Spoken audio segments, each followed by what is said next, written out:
Well, let's jump into this conversation because, like I said, this is a major talking point Mhm. for me to constantly be reminding people that sex is not something that we need to think of as like hot and steamy, sexy sex. I mean, yeah, it can be that, but really, I mean, we're just taking like big pieces of meat and slapping them against each other. And if that is Mm. not inherently silly and weird and funny and playful, I don't know what is. So I'm excited to look at that idea of play, not just in our sexuality, but in our relationships and the way that we relate to our romantic partners, to our friends, to our community. And so I'm excited to dig in. That made me when you said that, like, sex is just 2 pieces of meat slapping together. I don't know why I'm having all these movie references, but then it made me think of what Alan Rickman said in Dogma about, like, the faces you people make during sex. Uh-huh. Hilarious or something like that. Mhm. Which is accurate. Mhm. Well, so as a therapist, you often work with children. You often use tools like sand tray and other forms of therapeutic play. I mean, can you walk us through what any of that means? Yeah, so a big part of it is, like, specifically with sand tray, if nobody's familiar with that, and the way that I explain it, it sounds hokey, but it can be really powerful. Sure. Like, so there's a sand tray, and every therapist has, like, miniatures that they would use, Hmm. and there's different categories like fantasy, home, people, uh, death and grief. Um, Animals are a big one too. Animals that are like safe, like cats and dogs, or animals that are dangerous, like um, a T-Rex or a tiger or something like that.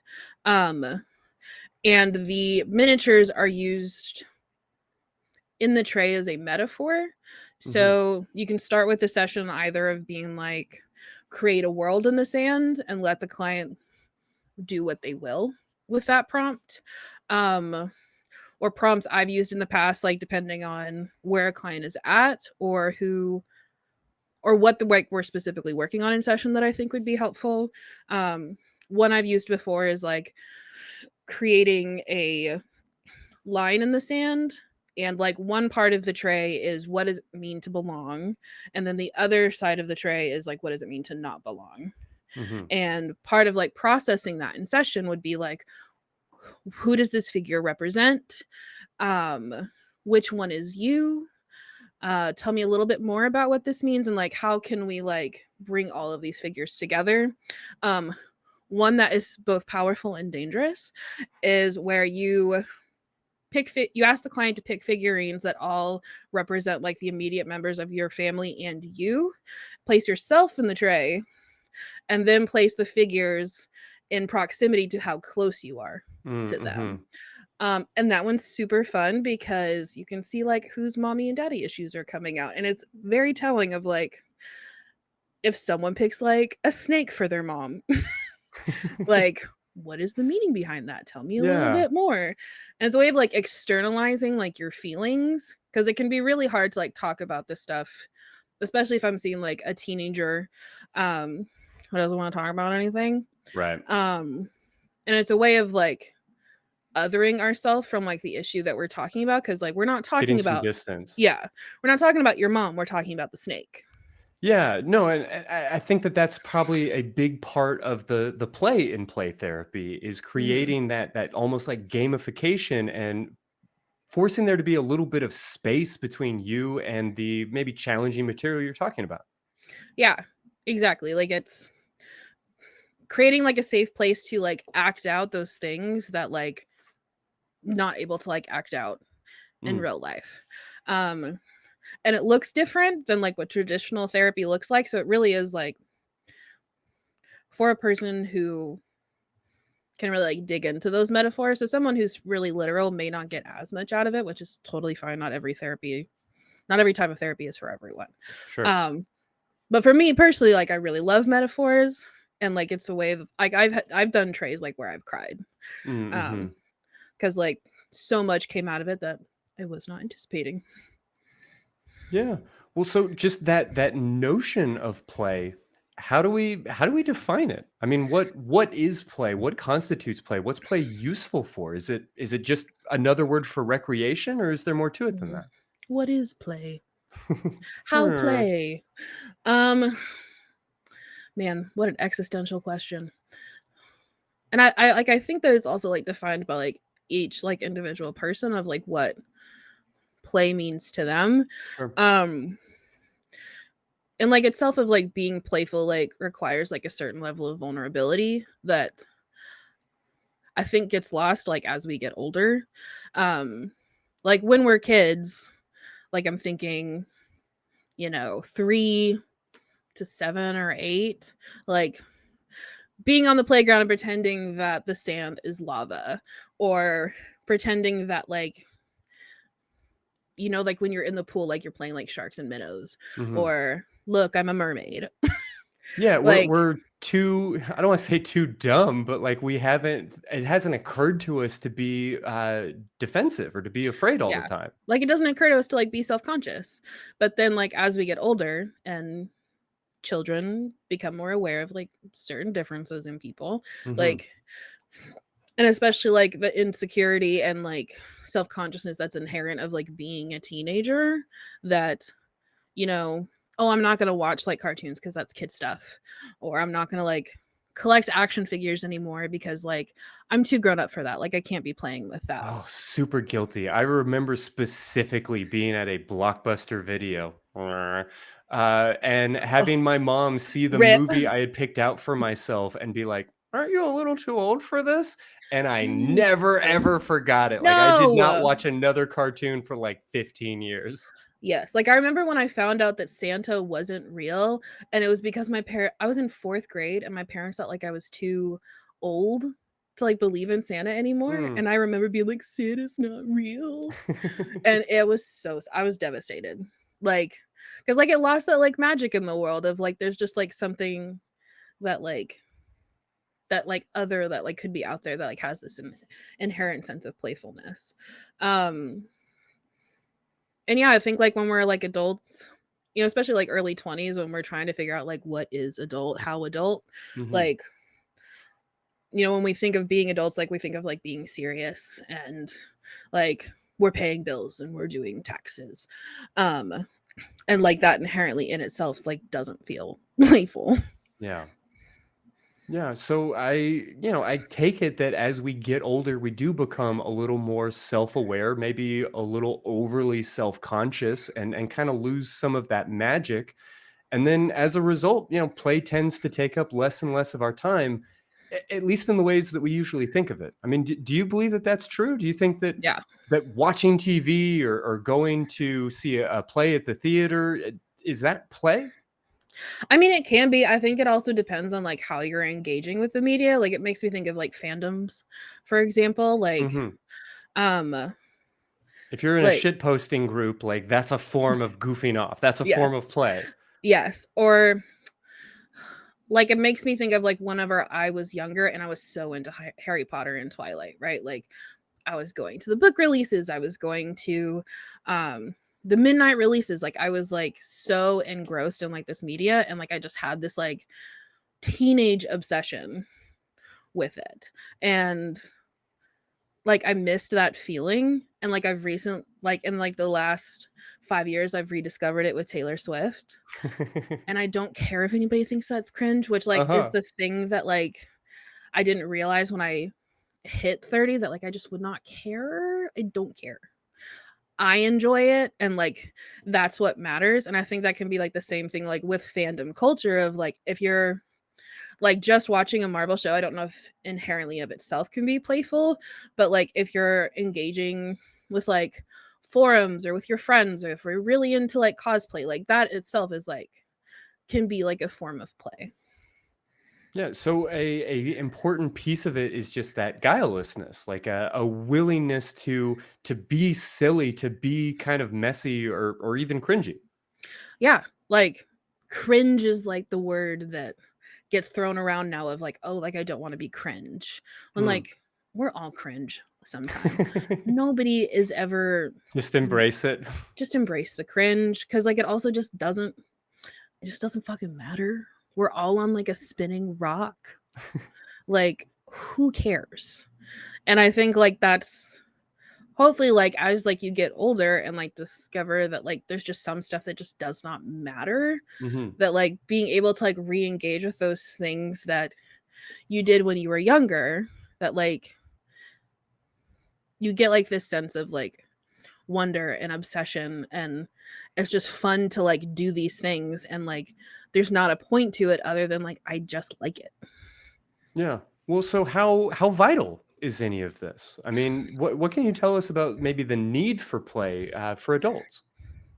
Existential dread, I think that's the main thing. Yeah, it's Like, it's the anecdote. Yeah. yeah, and like especially with like a lot of my clients, like I see plenty of millennials. Mm. Like millennials themselves have like been through so many different like unprecedented events that I'm tired of experiencing. Um and I think there is like this like heaviness that can sometimes come with that of like, what's the point? I was grown up telling I can do whatever I want to do. I should major in whatever I major in. Love what you do and you'll never work a day in your life. But also on the other side of that, like we've been in like several economic recessions.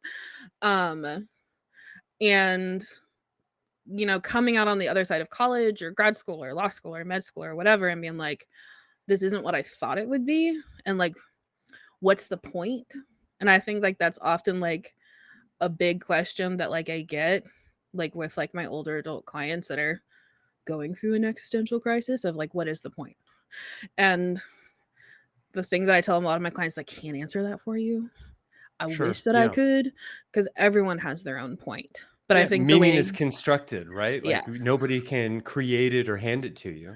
yeah, and a way to like find some sort of point is like there are still good things to enjoy in the world. Like the world sucks so much of the time, and if you're always engaging with like shitty news, like that's what you're going to feel. Hmm. But if it's like there's still cats I haven't petted, there's still dogs I haven't met, there's still books that I haven't read yet, there's still 20 billion Marvel movies that are about to come out.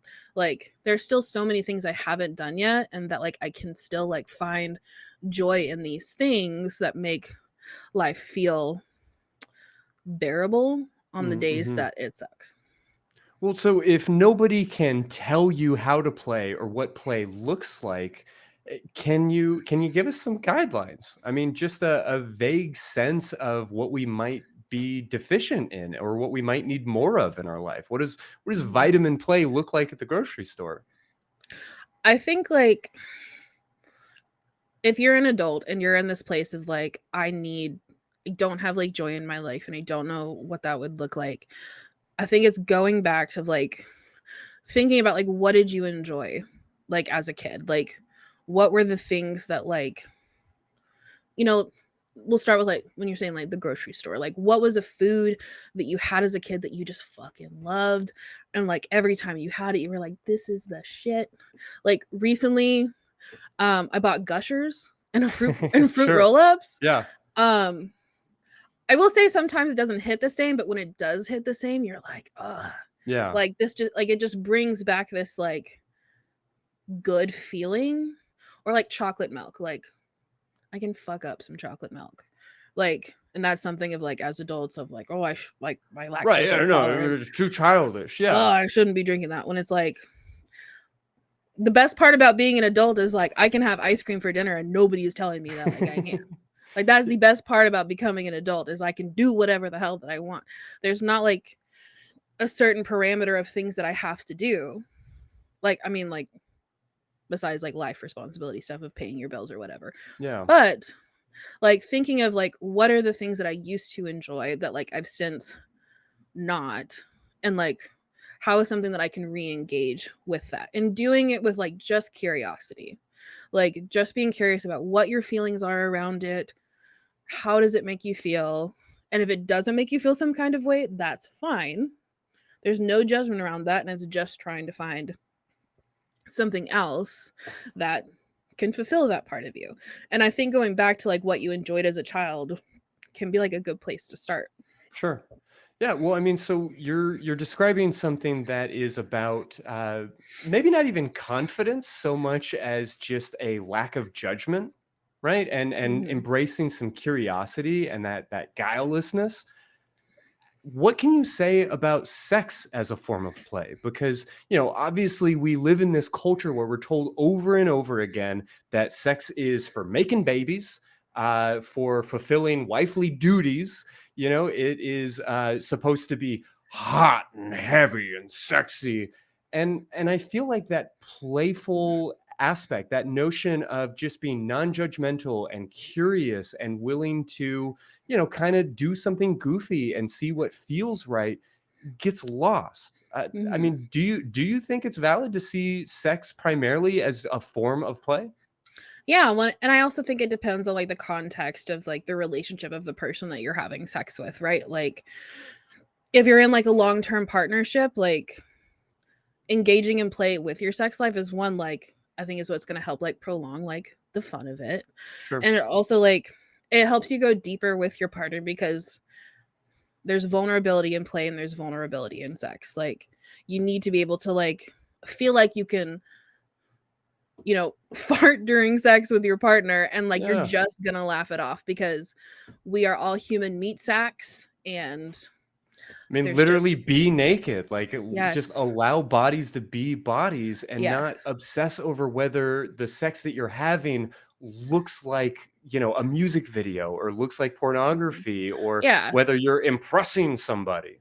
yeah, and I think like that is like one of the big parts about it, especially with like the more internet generation is like people getting introduced to pornography like really young and like that especially if you grow up in Texas, like sex isn't really talked about in like the same way as it might be in other places. And there's not that conversation of like pornography is fantasy. That doesn't make it bad, it just makes it different. And that Mhm. like sex isn't always going to look like that, and it probably shouldn't. Yeah, it's And gonna be weird. There are gonna yeah, be noises and odors and yeah. You're not sensations. gonna have like a full camera and sound crew. You're not gonna have like Yeah, a right. fluffer. You're not gonna have like all of these like crazy toys and things that you've got going on. Like it's going to look different. Mhm. And like I think that's an important part of like being able to be vulnerable is like I'm not going to look like a movie star during that, and that's not what like it should be about. It should Yeah. just be about enjoying the experience, not trying to look outside of yourself of like, okay, am I turned the right way, is my belly look weird, is my double chin showing because I'm on top, like because at the end of the day like what should matter is like you're having a good time and your partner is making you feel good Yeah. emotionally, physically, No, whatever. I think that this is critical. I mean, we've done episodes where we've talked about sort of the mindfulness of sex and the importance of just paying attention to the most important thing and not getting distracted by all of these different pieces. And I feel like, especially when folks have had a really oppressed sex life, they've gone through like really stringent religious experiences, and then maybe they find themselves in their 20s or their 30s and they feel like they're behind all of their Mhm. peers. Everybody else has had sex already, or everybody else has had, a higher body count and all of these notions. And then we feel as if we are meant to perform and be hot, domly Mhm. dom, rah, rah kind of sex. And we forget that we're just people. I mean, really, we're all just like unhairy apes in fancy coats banging our genitals against one another, trying to have a good time. I mean that is the basis. Yeah. Well, Yeah, so and go like ahead. it's not it doesn't have to be as serious as we make it. And also like as you get older, like your sex should hopefully like get better. Like God, I don't want to go back to like what I was doing at 15. Yeah, Jesus Christ, Like my sex life is so hopefully much by better the 30 older you're I get. doing much better than that. So Yeah. it's like even if you are like a late bloomer and like you're starting later, like you also know more about your body, you know about the person more of that you're with, and like hopefully they have like some more emotional maturity. Like there's still plenty of years to have good sex. Yeah. And plenty of 15-year-olds are having horrible sex. So nobody should want to go back to that. Right. Well, I mean, play is part of our mammalian ancestry, right? Like all sorts of mammals use play to develop skills and to form social bonds. But a lot of that play in nature has an element of danger to it. Whether it is dogs wrestling in a way that, to the untrained observer looks really violent, or whether it's like kittens practicing on a half dead rodent that their mother has dropped off for them Mm, to try and like learn that skill. There's a precious. well, there's just a element, I think, of transgressiveness, I think, in a number of forms of play. It's sort of a way of dealing with our fears. I mean, Mhm. what can you tell us about maybe that transgressive nature of play? Yeah. Well, and that's something that can come out in play therapy, like, especially with younger kids. Like, when we're younger, we don't have, like, the language to talk about feelings or things that, like, we're fearful of than, like, when we're an adult, obviously, because we, like, learn more about ourselves and, like, different vocabulary and emotions and feelings and whatnot. And like, a full, like, play therapy room setup, like, you're going to have guns, you're going to have handcuffs, you're not just going to have, like, dolls and like a fake kitchenins. You're going to Hmm. have like things that could also bring out some like other issues. Something provocative. Yes. And for like younger kids who've like experienced trauma, like reenacting what they've been through in a safe environment can be a way of like rewiring like those places in our brain of like Hmm. not every place in the world is going to be unsafe. Like I can like rewrite this like scene that I've had in my head of like God, I don't want to like say something like something that horrible that happened, and I can reenact it in this very safe place with a safe person, and that can like not everything is going to feel like a trigger after that because like it's now had like a different We've recontextualized it, yes. extinguished that traumatic response a little bit. Yeah. And Yeah. I mean that can be the same thing with like adults too, like if you're into like BDSM play, age play, whatever. Like there's like an inherent dangerousness with that, and like for people who've experienced like sexual assault or sexual abuse, not everybody because everyone like heals differently, Hmm. but for some people re-experiencing that can be a way of like recontextualizing and reframing what has happened to them. And it's not a matter of like continuing to like cut that wound open and like rehashing like that same thing over and over again. It's just about creating like a different memory so like the traumatic one isn't the one that's always the first one that comes up. Yeah, releasing some of that, for lack of a better word, traumatic energy from that initial experience that wasn't able Yeah. to be properly expressed. Now we have a safe fashion for or format for it. So, I mean, Yeah. this may seem like a really obvious question, but I think it's important nonetheless.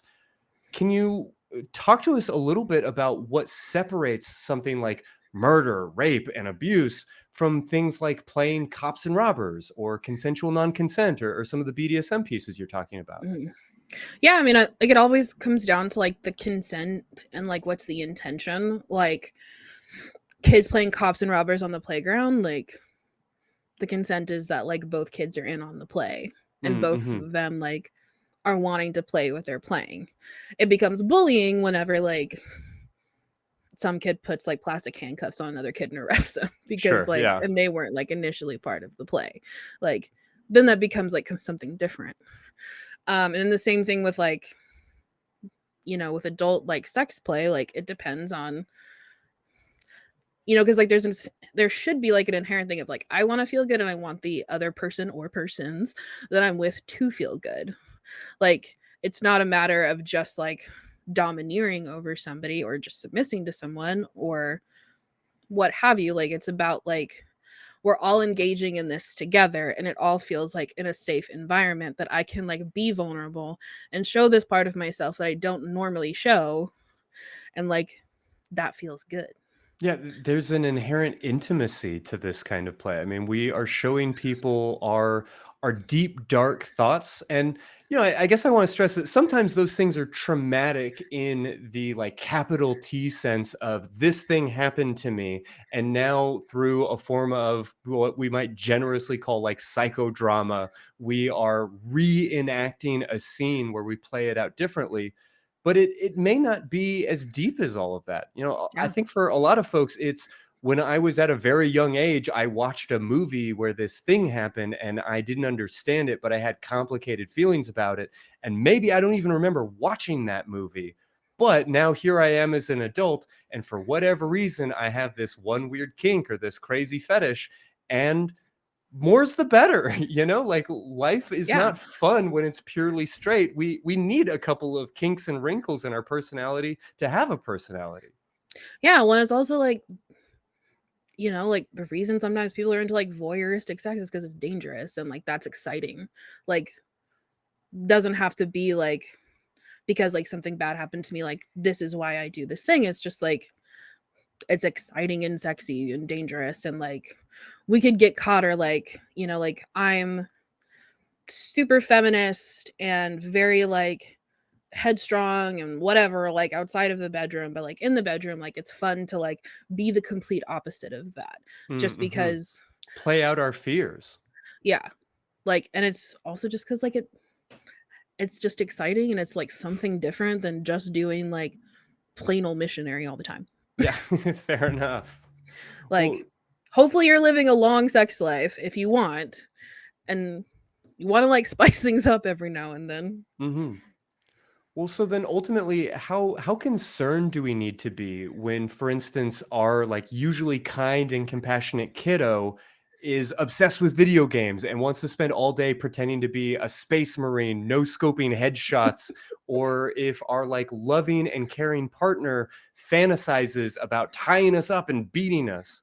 Like, is that something that we should feel, I don't know, cautious around, or what do you imagine a healthy framework could be? I mean, I think it depends on like the context. Like, growing up, like, like I watched like a lot of horror movies with my dad, or I listened to a lot of his like heavy metal music. Um, or I like played like violent video games with him, or like watched him play. And like the difference is like the conversations you're having with your kids, right? Like making sure like your kids know like, hey, this is not real. Hmm. Like, and having those open conversations of like, this is fake play, which can be fun. And that like this also doesn't translate to like outside of like the house in whatever context, right? Like, and like if your kid is like having like more violent thoughts or is like acting out violently, that's when like a different conversation. But if your kid is just enjoying, I don't know, playing Fortnite or whatever the kids are playing now, like, and as long as they're not going around like hitting other kids, like, different. Hmm. And the same thing with like your partner, right? Like, depends on like the context of, that's where it's just like just being curious and asking like, okay, like what are you hoping to get out of that? Like, what's made you want to do that? What are you hoping that I can get from that too? Like, trying to dig a little deeper if there is something like that your partner is like interested in, Hmm. and not Yeah, coming in with judgment. yeah, this sounds so rudimentary, but I feel like it's worth saying anyway. One of the most valuable aspects of kink is that it forces sexual partners to talk to each other about sex, which is something that I feel like none of us are doing as much as we would maybe benefit from. And actually, just taking this thing that is, potentially very scary, or that we might have some shame or some guilt, self doubt around, and sharing it in an intimate setting with somebody that we love and are able to trust. Yeah, like, and that's really like what it comes down to, is that like you're trusting the partner that you're with. Like, I can show you the weirdest, grossest, dirtiest parts of me, and you're gonna love me anyways. Hmm. And I mean, even if you're having like, a dom sub relationship or daddy little girl little relationship, and it's not like romantic outside of that, like it's still like this intimate relationship you're having with another person, and you should like feel comfortable, you know talking about this shit, because Mm-hmm. especially going to be incapacitated in some Yeah. way, like you need to trust that the other person like has good intentions. And I think like that's something that can be a little scary with like being introduced to like pornography and like BDSM when you're young and not having like conversations about it, is that like people can assume that being a domineering or dominant partner like is just about like just dominating another person, and that like it's also And that it's not also about like making sure the person that you're with is also enjoying what's going on, and it's about like pleasuring the other person.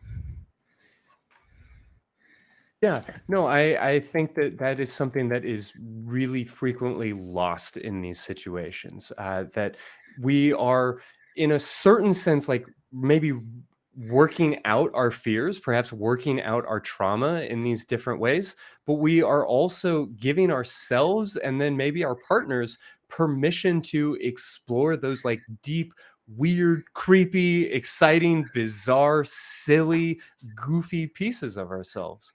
I Mhm. mean, do you feel that it is important to maintain a particular attitude or a particular framework? I mean, when we're talking about our kinks, or when we're talking about our sexuality, or even when we're talking about our trauma, what tone do you think we should strike?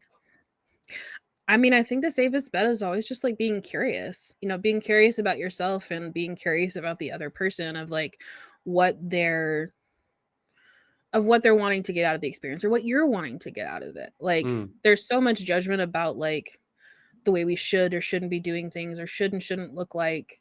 And just going in with like a curiosity, like that's going to get you so much farther, like with the person that you're with, rather than if you're automatically coming in with like a why, or like something that like automatically puts them on the defensive, and you're Trying going to to get force it into a box, trying to force everything yeah. to justify its existence. I mean, maybe part of being playful is just a willingness to kind of let things play themselves out, kind of let a experience or an idea breathe for a little bit before forcing it to justify its existence. Yeah, and that like nothing has to look one way, like as Mm, long as everyone in the situation is enthusiastically consenting to whatever's going on, like it doesn't have to look one way. Like you can do whatever the hell that you want. mm.